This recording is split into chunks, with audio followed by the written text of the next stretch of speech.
Okay, all right. I see what they did there. They set it up for season 3.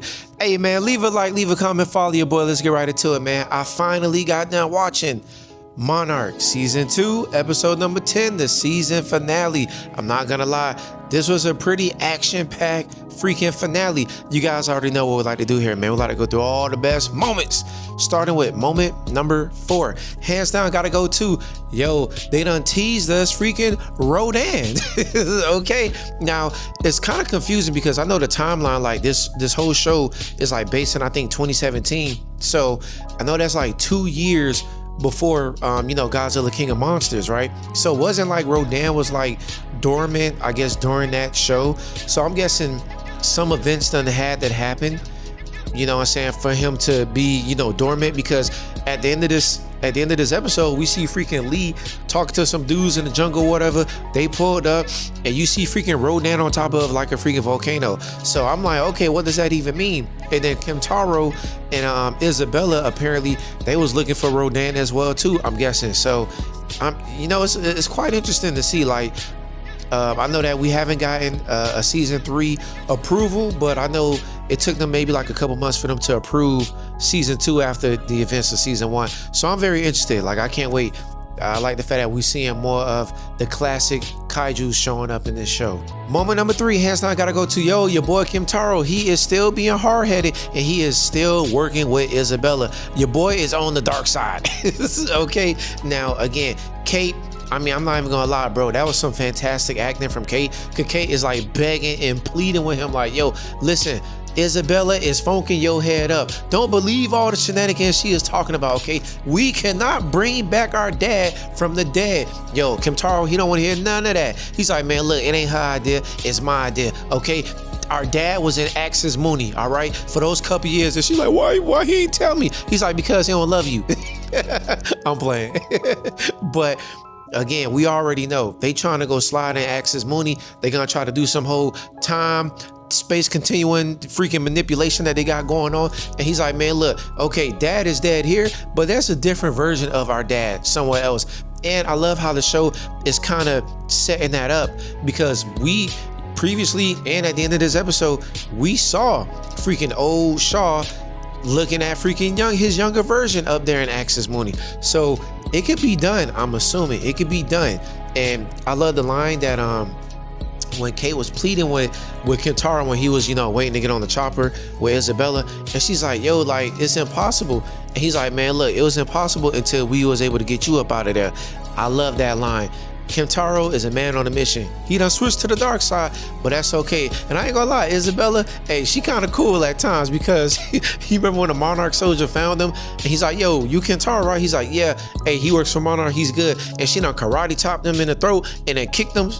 I was like, damn, that was kind of crazy. But again, Kentaro is on the dark side now. So if we do get a season 3 approval, I want to see how him and Isabella, what they do, and how Team Monarch is gonna handle that. Moment number 2, hands down, gotta go to Kong versus Titan X. Yo, it's kind of crazy. I'm gonna be honest with you guys, man. I love watching all the MonsterVerse movies, right?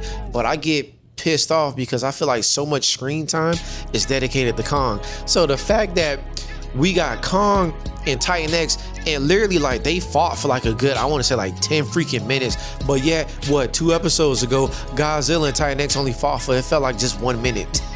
And most of that fight was cut scenes, like they don't you know what I'm saying, cut away from the action. This here, we actually seeing Kong getting some right hooks in, some jabs in, Titan X biting him, climbing on top of him, they getting slammed, cars is blowing up, okay? you feel me? Goddamn Cate, she trying to run, and I love that aspect of it when kaijus is fighting, and then you see the freaking the human characters, you see how small they really are, and they trying to run and avoid it. Then Keiko, she swerving all up in the car or whatever, she trying to get Cate's attention. I love that. That was a great freaking scene. I just love that, the battle, the intensity. I mean, I know Cate got plot armor, but I was like, damn, is she gonna die too? Because Hiroshi got killed, so I'm like, damn, is Cate finna die? Cause she trying to run, she falling in ditches. I mean, it was a really good sequence of events. I'm not even gonna lie to you guys, like, it was really good. And that's where the aspect of this show I miss, because I love this show. It deals with more of the family business matter of everything. You know, Hiroshi, Keiko, Cate, and all of that, Kentaro. But I love when we finally get a chance to see like some of these kaijus actually fight. I love it because to me it shows Apple TV spend no expenses, bro. They put a lot of money in the budget pertaining to it. But that was a great and fantastic scene. And moment number one, hands down, I gotta go to it took all season long, but Titan X finally made it back to Axis Mundi. Okay, it made it back to the Rift. Billy was right. Okay, Billy was right. There's multiple rifts all over the world, and they found one in Skull Island. So I love the fact that, again, you know, Cate was able to, you know, basically lead Titan X back to the Rift. And then I love the scene where she touches, you know what I'm saying, Titan X or whatever.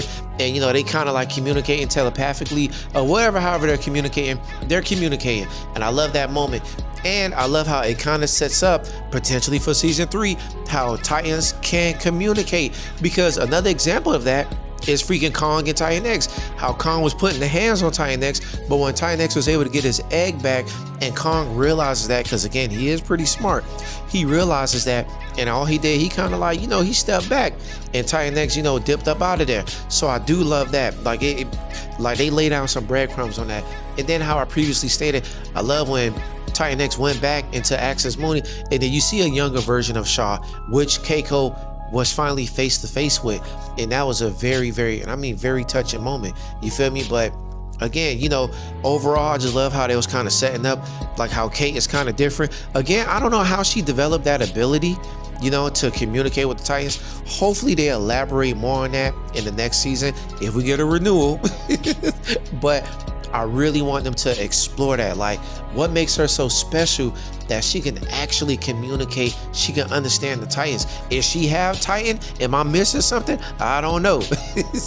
But overall, Monarch season 2 was a really, really good watch. It was a solid watch. I think it's better than season 1, if I'm being honest. Again, it was kind of lackluster when it comes to Godzilla, but that's okay. This show isn't about that. We have the movies, you know what I'm saying, for Godzilla, but this show did a good job. Again, they leaving us breadcrumbs for season 3. I'm excited. I hope this gets a renewal, and I hope this show comes out in 2027, but I doubt it. It's probably going to drop in 2028.